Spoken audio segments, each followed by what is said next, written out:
చెప్పమ్మా. బాగుగా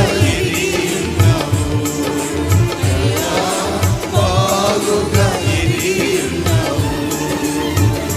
నన్ను చూచువాడా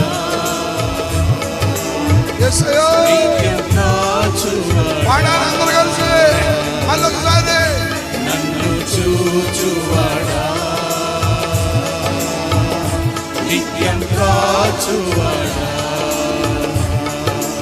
అందరం కలిసి ప్రభుని హృదయపూర్తిగా ఈ రాత్రి దేవుడిని చూడబోతున్నాడు. ఈ రాత్రి దైవ కనులకు నువ్వు మరుగై ఉండలేవు. నువ్వే బాధతో వచ్చావు, ఏ వేదనతో ఈ స్థలములకు వచ్చావు, ఏ కలతతో ఇక్కడికి వచ్చావు, దేవుడిని చూసి నీ పరిస్థితుల్ని రాత్రి మార్చబోతున్నాడు. అందుకొరకే అయ్యో